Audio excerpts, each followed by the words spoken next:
Hello everyone, स्वागत है आप सबका। मैं हूं रश्मि और इस वीडियो में हम सेल बायोलॉजी का एक बहुत इम्पोर्टेंट टॉपिक माइटोसिस, जो कि सेल डिवीजन का एक टाइप है, उसको डिस्कस करने वाले हैं। ये जो टॉपिक है माइटोसिस या फिर आगे मियोसिस है, ये बहुत इम्पोर्टेंट टॉपिक है। अगर आपने मॉडल पेपर का क्वेश्चन देखा है या फिर गेस्ट पेपर का, तो आपको आइडिया लग जाएगा कि कितना ज़्यादा इम्पोर्टेंट टॉपिक है ये, कितने क्वेश्चन बनते हैं और काफ़ी कंसेप्चुअल चीज़ है। अगर आप समझ जाओगे तो आपके सारे क्वेश्चन सही होंगे, और अगर आप नहीं समझते हो तो फिर एक भी क्वेश्चन आपको समझ नहीं आएगा। तो बहुत ही ध्यान से इस चीज़ को देखिएगा, कोशिश करिएगा समझने की। तो चलिए शुरू करते हैं। टॉपिक हमारा है माइटोसिस। तो सबसे पहले सेल डिवीजन के टाइप की हम बात कर लें तो दो टाइप के सेल डिवीजन होते हैं। एक जो माइटोसिस है, ये जो आपके सामने दिख रहा है, और दूसरा होता है मियोसिस। इन दोनों टॉपिक को एक एक करके हम डिस्कस करेंगे। अभी हम माइटोसिस करेंगे, नेक्स्ट वीडियो में मियोसिस करेंगे। तो एक दो चीज़ पहले हम डिस्कस कर ले कि माइटोसिस और मियोसिस होता कहाँ पर है। तो देखो, हमारे बॉडी में 23 पेयर ऑफ क्रोमोसोम होते हैं, ये आप सबको पता होगा। 23 पेयर ऑफ क्रोमोसोम में 22 पेयर जो होते हैं वो ऑटोसोम होते हैं, यानी कि सोमैटिक सेल जो हमारे जितने हैं सब उससे बने होते हैं। और एक पेयर जो होता है वो सेक्स क्रोमोसोम या फिर एलोसोम होता है, जो कि अगर फीमेल है तो XX और मेल है तो XY होता है। ठीक, इतना क्लियर हो गया कि हमारे बॉडी में टोटल 23 पेयर ऑफ क्रोमोसोम होते हैं, जिसमें से 22 पेयर जो है वो ऑटोसोम होते हैं और एक पेयर जो है वो एलोसोम या फिर सेक्स क्रोमोसोम कहलाता है। और ये जो 22 पेयर है, ये मेल में और फीमेल में सेम रहता है, या फिर कोई लड़का है या फिर कोई लड़की है, ये 22 पेयर जो है वो सेम है, लेकिन 1 पेयर जो सेक्स क्रोमोसोम है ये डिफरेंट होता है। अगर लड़की है तो XX और लड़का है तो XY। ठीक, तो देखो, अब माइटोसिस और मियोसिस की अगर बात हम करेंगे तो माइटोटिक सेल डिवीजन जो है, माइटोसिस जो है वो इस 22 पेयर वाले में होगा, और मियोसिस जो है वो इस X और XX और XY वाले में होगा। माइटोसिस जो है वो सोमैटिक सेल में होगा, 22 पेयर वाले में होगा, जो कि सोमैटिक सेल होता है। और मियोसिस जो है वो एक पेयर वाले में होगा। मियोसिस जो है वो XX अगर फीमेल है तो XY अगर मेल है तो इसमें होगा। तो मियोसिस को आगे हम समझेंगे बहुत अच्छे से। अभी हम माइटोसिस को शुरू करते हैं। बेसिक कंसेप्ट आपका क्लियर हो गया कि माइटोसिस जो है वो सोमैटिक सेल में होता है और मियोसिस जो है वो जर्म सेल में होता है। माइटोसिस जो है वो इक्वेशनल डिवीजन कहलाता है। ये चीज़ आपको याद रखना है, दो तीन चीज़ें, कि माइटोसिस जो है ये इक्वेशनल डिवीजन कहलाता है। मतलब कि अगर डिप्लॉयड मदर सेल है, अगर एक डिप्लॉयड मदर सेल है तो माइटोटिक डिवीजन के बाद ये 2 डिप्लॉयड डॉटर सेल बनाएगी। तो माइटोटिक डिवीजन को इक्वेशनल डिवीजन क्यों कहते हैं? क्योंकि इसमें क्रोमोसोम का नंबर सेम रहता है। अगर डिप्लॉयड मदर सेल है, 2n मदर सेल है, तो ये माइटोटिक डिवीजन के बाद 2 डिप्लॉयड डॉटर सेल बनाएगी, इसीलिए इसको इक्वेशनल डिवीजन कहते हैं। ये तो इसके बारे में जानकारी है जो आपको लिखा हुआ भी मिल जाएगा। अब माइटोटिक डिवीजन को समझते हैं। तो देखो, ये जो माइटोसिस है इसके 4 फेज होते हैं: prophase, metaphase, anaphase, telophase. Mitosis के 4 फेज होते हैं: प्रोफेज, मेटाफेज, एनाफेज, टीलोफेज। यानी कि इन्हीं 4 फेज में माइटोसिस का प्रोसेस जो है वो कंप्लीट होता है। हमको इस चैप्टर में, इस टॉपिक में डिटेल में पढ़ना है कि माइटोसिस के प्रोफेज में क्या होता है, माइटोसिस के मेटाफेज में क्या होता है, माइटोसिस के एनाफेज में क्या होता है, और माइटोसिस के टीलोफेज में क्या होता है। तो एक एक करके हम चारों को समझेंगे। तो सबसे पहले शुरू करते हैं प्रोफेज। तो देखिए, ये सीक्वेंस वाइज लिखा हुआ है, जो प्रोफेज, मेटाफेज, एनाफेज और टीलोफेज है वो सीक्वेंस वाइज लिखा हुआ है, यानी कि जो माइटोसिस का प्रोसेस होता है उसमें सबसे पहले प्रोफेज आता है, फिर मेटाफेज, फिर एनाफेज, फिर टीलोफेज। तो इसी सीक्वेंस में हम पढ़ेंगे भी। तो देखिए सबसे पहले लिखा है कि जो माइटोसिस है it is the first phase of mitosis. Prophase जो है it is the first phase of mitosis followed by G2 phase. It involves following events.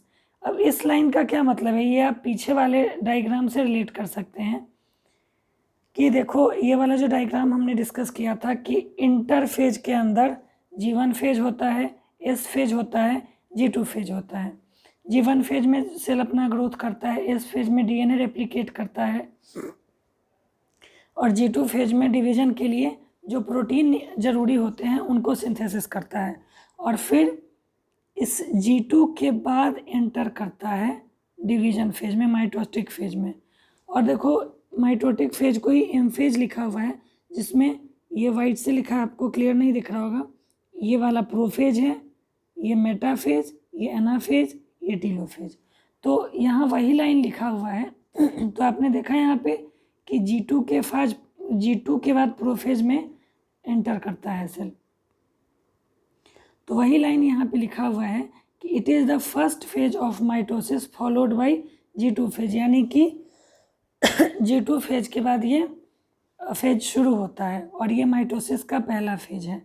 इसके अंदर ये सारे इवेंट होते हैं। Initiation of condensation of chromosome material,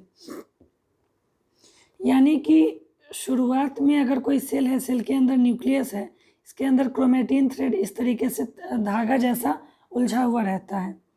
तो ये जो क्रोमेटिन थ्रेड है ये कंडेंस होना शुरू होता है, यानी कि जमना शुरू होने लगता है, इस तरीके का क्रोमोसोम बनाना शुरू कर देता है। Movement of centriole towards opposite poles. Centriole जो होता है, आपने पढ़ा होगा सेल चैप्टर में, सेंट्रियोल जो है वो एनिमल सेल के अंदर प्रेजेंट होता है और पेयर्ड स्ट्रक्चर होता है, एक दूसरे से 90 डिग्री पे ऐसे रहता है और डिवीजन के टाइम ये हेल्प करता है। तो जो सेंट्रियोल है वो पोल्स की तरफ, यानी कि एक इस पोल पे और दूसरा इस पोल पे आ जाता है। और तीसरा, at the end of prophase endoplasmic reticulum nuclear membrane Golgi complex disappear. तो आपको नॉर्मली याद रखना है ये सारे ऑर्गेनल है, एंडोप्लाज्मिक रेटिकुलम, न्यूक्लियर मेम्ब्रेन,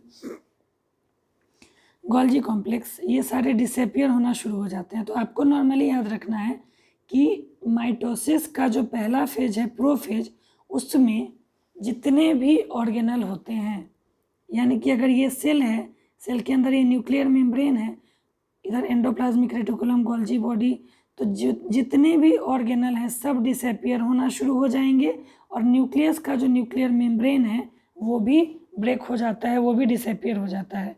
और न्यूक्लियस के अंदर जो क्रोमेटिन थ्रेड है वो कंडेंस होके क्रोमोसोम बनना शुरू कर देता है। तो मेनली 3 चीज़ें होती हैं प्रोफेज के अंदर। सबसे पहले तो जो ऑर्गेनल हैं वो डिसअपियर हो जाएंगे, जितने भी ऑर्गेनल हैं, जितने भी ऑर्गेनल के मेम्ब्रेन हैं सब डिसअपियर हो जाएंगे। सेंट्रियोल जो है वो पोल्स के तरफ, या एक ऊपर वाले एंड पे और एक नीचे वाले एंड पे चला जाएगा और क्रोमोसोम का कंडेंसेशन होना शुरू हो जाता है। अब डायग्राम में आप इस तरीके से देखिए कि शुरुआत में सेल का इस तरीके से न्यूक्लियर मेम्ब्रेन देखिए पूरा है कंटिन्यूअस, लेकिन लेट प्रोफेज यानी प्रोफेज एंड होते होते ये न्यूक्लियर मेम्ब्रेन जो है वो टूटना शुरू हो जाता है और क्रोमोसोम जो है कंडेंस होना शुरू हो जाता है। तो ये प्रोफेज की बात हुई। प्रोफेज के अंदर जितने भी ऑर्गेनल हैं वो डिसअपियर हो जाएंगे, सेंट्रियोल जो है वो अपोजिट पोल पे चला जाएगा और क्रोमोसोमल मटेरियल का कंडेंसेशन यानी इस तरीके से जमना शुरू हो जाएगा, इस तरीके का जो धागा था वो। ठीक, अब देखिए प्रोफेज के बाद दूसरा फेज कौन सा है, मेटाफेज। तो अब सेल जो है वो एंटर करेगा मेटाफेज में। It starts with disappearance of nuclear membrane, यानी कि सेल के जो न्यूक्लियर मेम्ब्रेन है, एंडोप्लाज्मिक रेटिकुलम का मेम्ब्रेन, वो सारे ऑर्गेनल जब डिसअपियर हो जाएंगे, जो कि प्रोफेज में डिसअपियर हो रहे थे, तो उन सारे ऑर्गेनल के डिसअपियर होते ही दूसरा स्टेज आ जाएगा जिसको कि हम कहेंगे मेटाफेज। क्या लिखा है? It starts with complete disappearance of nuclear membrane. Nuclear membrane के कम्प्लीटली ख़त्म हो जाने पे, डिसअपियर हो जाने पे ये मेटाफेज स्टेज जो है वो शुरू होता है। The most stable stage for study of morphology of chromosome. अभी आपके गेस्ट पेपर में भी ये क्वेश्चन मैंने डिस्कस किया था कि क्रोमोजोम के स्टडी के लिए बेस्ट स्टेज कौन सा होता है, तो मेटाफेज, क्योंकि मेटाफेज में क्रोमोजोम मैक्सिमम कंडेंस हो जाता है। इससे ज़्यादा कंडेंस ये नहीं हो सकता। तो क्रोमोजोम के स्ट्रक्चर को स्टडी करने का जो बेस्ट स्टेज है, जो बेस्ट फेज है, वो है मेटाफेज। पढ़ते हैं इसमें क्या लिखा है। Condensation of chromosomal material into compact and distinct chromosome made up of 2 sister chromatid attach with spindle fibre with kinetochore. इस तरीके का क्रोमोजोम का स्ट्रक्चर होता है। इसमें देखो, ये एक कंप्लीट क्रोमोजोम का स्ट्रक्चर है, ठीक, नॉर्मली, लेकिन डिवीजन के समय ऐसा डिस्टिंक्ट होता है और इसके 2 सिस्टर क्रोमैटिड विजिबल होना शुरू हो जाते हैं और बीच में सेंट्रोमियर है। सेंट्रोमियर के एक एंड पे इधर भी काइनेटोकोर और इधर भी काइनेटोकोर प्रेजेंट होता है, जो कि एक प्रोटीन डिस्क होता है जिससे स्पिंडल फाइबर अटैच होता है।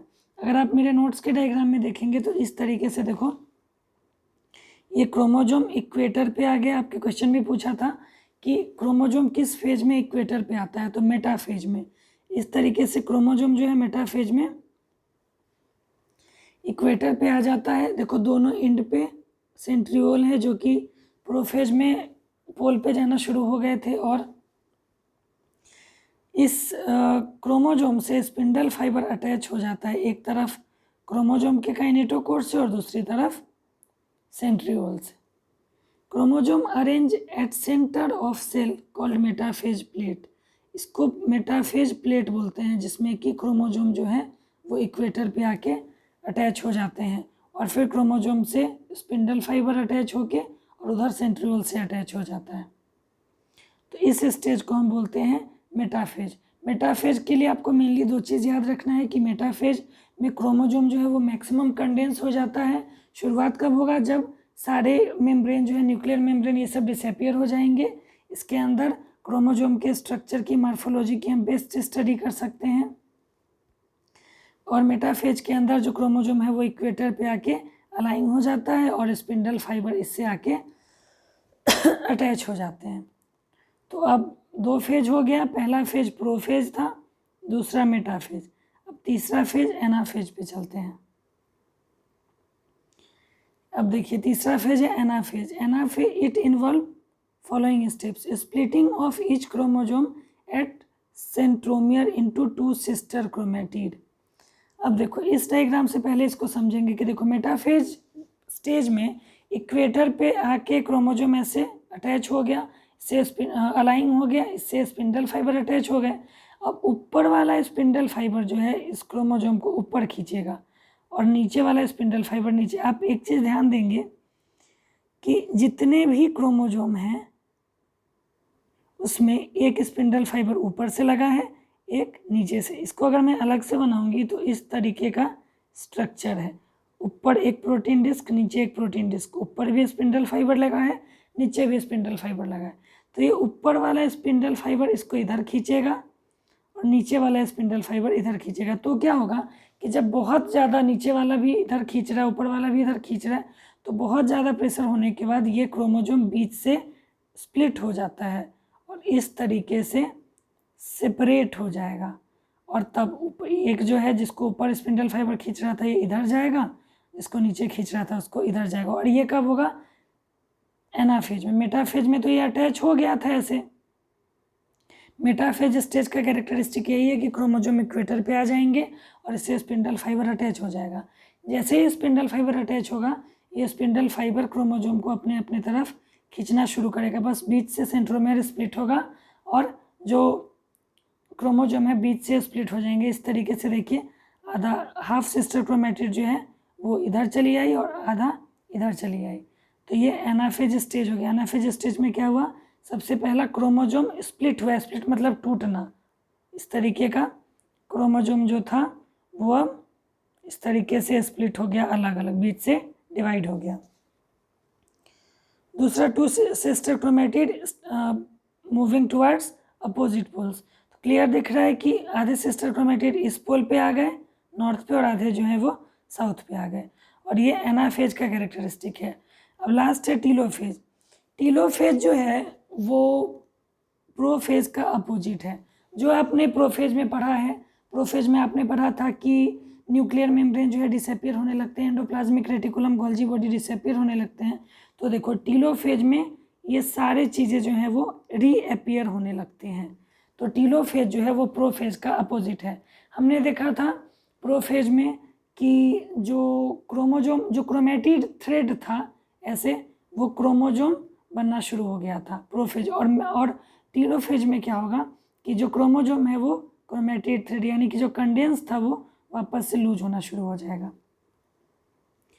तो जो टीलोफेज हैं वो अपोजिट होते हैं प्रोफेज के। आपको याद रखना ये चीज़ कि टीलोफेज जो है अपोजिट होते हैं प्रोफेज के, और मेटाफेज जो है वो अपोजिट होता है एनाफेज के। जो प्रोफेज में होगा टीलोफेज में उसका उल्टा होगा। मेटाफेज में क्रोमोजोम इक्वेटर पर जाता है और एनाफेज में इक्वेटर से दूर पोल्स पे जाता है। तो ये 2 क्वेश्चन भी बन सकता है, इसको भी आप याद रखिएगा। तो ये 4 स्टेजेज हुए वापस एक बार। हाँ, और इस टीलोफेज के बाद क्या होता है कि ऐसे सेल मेम्ब्रेन जो है इन्वेजिनेट होना शुरू होता है, धीरे धीरे अंदर की तरफ फर्केट होगा और दोनों मिल जाएंगे और फिर 2 सेल जो है बन जाएगी और एक मदर सेल से 2 डॉटर सेल का फॉर्मेशन हो जाएगा माइटोसिस के प्रोसेस में। अभी हम क्या पढ़ रहे हैं, माइटोसिस। अब देखिए सिग्निफिकेंस ऑफ माइटोसिस। सिग्निफिकेंस मतलब माइटोसिस का फ़ायदा क्या है, माइटोसिस से बेनिफिट क्या है। तो माइटोसिस जो है वो डिप्लॉयड डॉटर सेल और आइडेंटिकल जेनेटिक कॉम्प्लीमेंट के डिप्लॉयड डॉटर सेल बनाती है। यानी कि अगर मदर सेल 2n है तो एग्जैक्टली 2n डॉटर सेल भी बनेगा किस में, माइटोसिस में। It helps in reappear. कहीं चोट लग गया, घाव हो गया, स्किन में स्क्रैच हो गया, तो वापस से वहाँ पे हम कुछ दिन बाद देखते हैं कि एकदम नया स्किन बन जाता है पहले जैसा। तो वो किसकी वजह से होता है, माइटोटिक डिवीजन की वजह से। और प्लांट्स के अंदर मेरिस्टेमेटिक डिवीजन जिसके थ्रू प्लांट के अंदर ग्रोथ होता है हाइट का या फिर गर्थ का, तो वो भी माइटोसिस के प्रोसेस से होता है। तो ये इसके सिग्निफिकेंस हो गए क्या क्या, कि ये क्रोमोसोम का नंबर सेम रखता है जिस वजह से diploid mother cell diploid daughter cell produce करती है।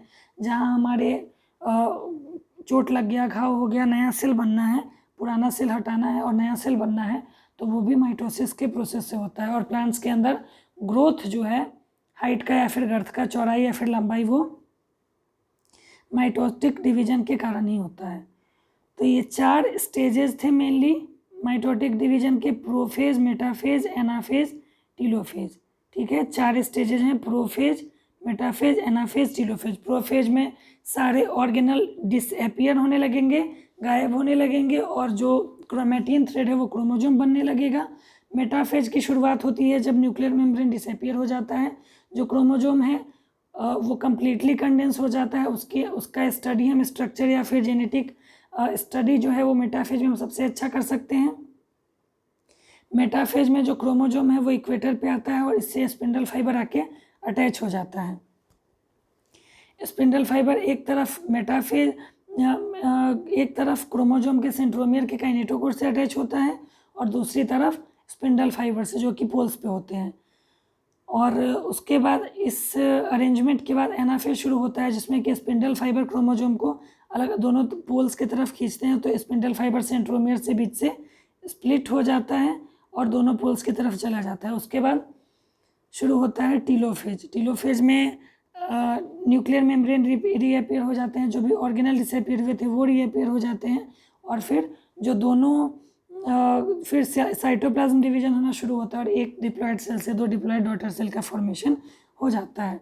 उसके बाद एक चीज़ और याद रखना है कि प्रोफेज जो है वो टीलोफेज का अपोजिट है।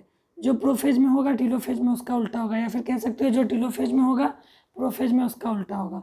और मेटाफेज एनाफेज जो है वो एक दूसरे के अपोजिट कह सकते हो। मेटाफेज में जो क्रोमोजोम है वो इक्वेटर पर आता है और एनाफेज में इक्वेटर से दूर जाता है।